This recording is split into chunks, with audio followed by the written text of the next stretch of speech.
sports media coverage wouldn't quite be the same without Stephen A. Smith at this point. Stephen A. Smith does not have one fan. Not one. There's never been a request for a picture. There's never been a request for a debate.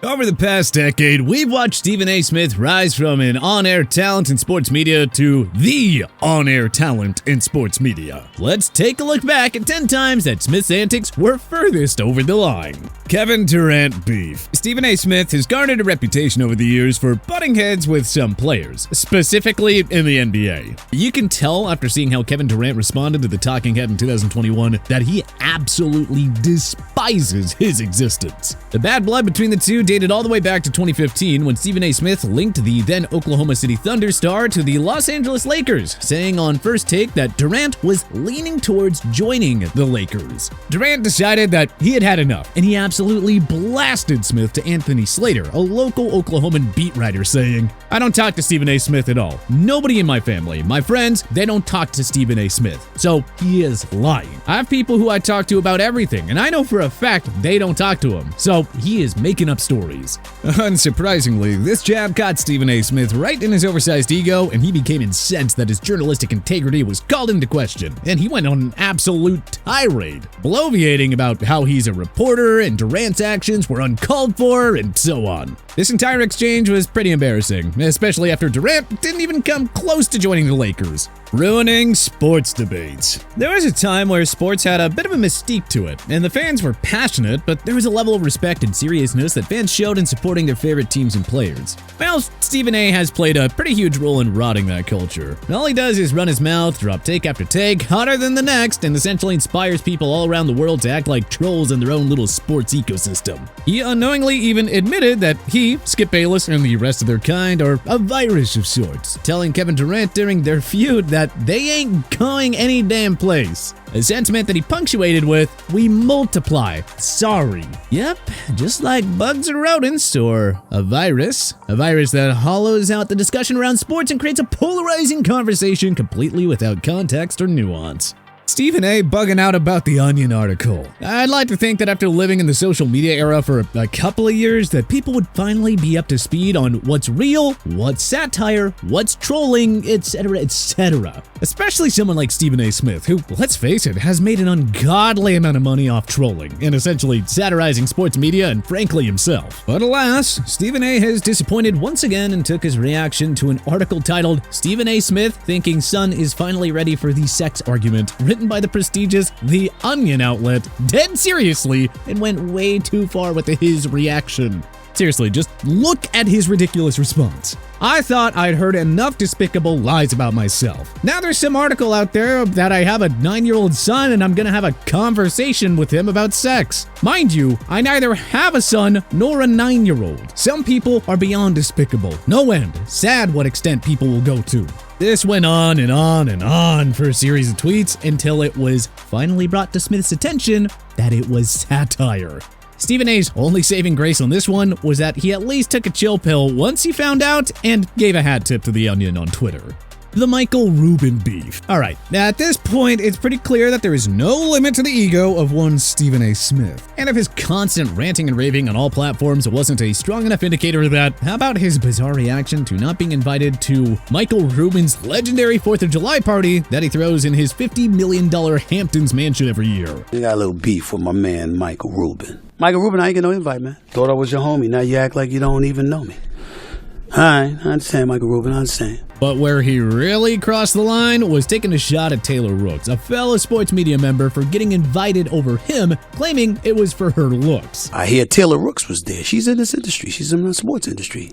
How Taylor Rooks get invited, but I ain't get invited? Well, we know the answer to why that is. I don't look like Taylor Rooks. Predicted the finals wrong 6 straight years. Look, if you're gonna claim to be this legendary NBA journalist / media member, it would be kind of cool, maybe, I don't know, you knew just a little bit about basketball. Yeah, alright, that's a bit hyperbolic, but Stephen A's continually disastrous NBA final picks were a huge storyline for a reason. I'm picking the San Antonio Spurs to win this series. It's back-to-back titles for the Heat. And he got the final picks wrong for 6 straight years.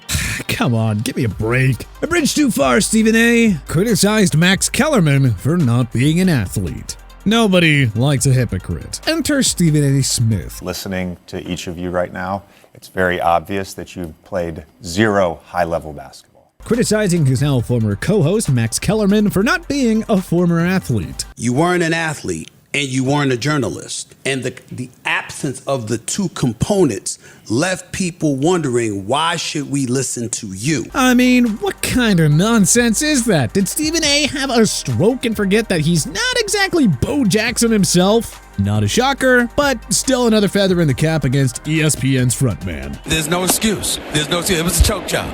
I could do better than that. It was a choke job, and Stephen A. choked a little bit. Lamar Odom on crack. Now, admittedly, I'm a little bit torn on this one because it's easily one of Stephen A. Smith's most famous sound bites, and it is objectively pretty dang hilarious. His very first move as the executive was to sign Lamar Odom, who was on crack. But when you do get down to it, it was a bridge too far. Now, keep in mind, Lamar Odom is supposedly someone that Stephen A. sees as a brother to him, but he still had no problem mocking his near death. All just to make a point about Phil Jackson. Ooh, it's kind of a tough look for Stephen A. right there. Lonzo Ball beef. I understand that Stephen A. Smith fancies himself an NBA reporter, and thus he has to report on the news and all that. But sometimes he seems to take these hyperbolic stances on issues that seem to be a little bit more personal rather than being true NBA news. Take his recent interaction with Lonzo Ball, for example. I've heard that it's even hard for him to get up from the sitting position. Lonzo showed some sense of humor about it, posting a video that he tagged Stephen A. in of him sitting in a chair by the pool and standing up. Stephen A., who are your sources, bro?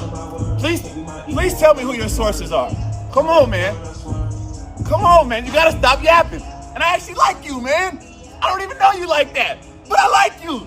I'm coming back, man. Come on. He did, however, lament Smith's lack of discretion about his medical status to NBC Chicago, saying, the Stephen A. thing, he has a wide platform.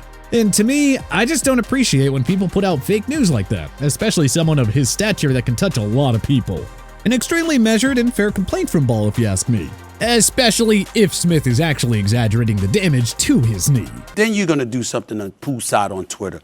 Is that your definition of really being healthy, Lonzo Ball? Stephen A. versus the entire Irving family. All right, so the sports world isn't exactly chock-filled with Kyrie Irving stans these days. That said, Stephen A. Smith still managed to take his response and criticisms to Irving a little bit too far. During an appearance on the Mike Missinelli podcast, Smith decided to further muddy the waters and add a strange element to the entire situation by bringing Kyrie's father, Dredrick, into it. Now, Kyrie and I have our differences on a personal level, which is none of anybody's business, and I'll never tell why. He knows why. Okay, and his daddy knows why. He continued to explain that while he has these apparently extremely personal differences with the Irving family, he thinks he can still analyze Kyrie's game and behavior without bias. I know that that does not interfere with my reporting on him and my perspective based off of the facts. Yeah, okay, yeah, sure, Stephen A. Come on, are we really supposed to believe that? Give me a break. Claiming that Donovan Mitchell is the best player in Jazz history. All right, so Stephen A. Smith has had a lot of terrible takes over the years. Well, I think a tie, but I think a loss would have been even better. This Donovan Mitchell take, though, this was a whole new level of silliness from a man who has slowly but surely turned into a full-on caricature of his former self. Stephen A. decided that he had seen enough and declared him the greatest player in Jazz history. I want to hear about Karl Malone. I want to hear about John Stockton. That's the best player in the history of the Jazz organization right there. The mailman was a 2-time MVP and a 14-time All-NBA selection. Stockton is the all-time leader in steals and assists and an 11-time All-NBA selection. Mitchell?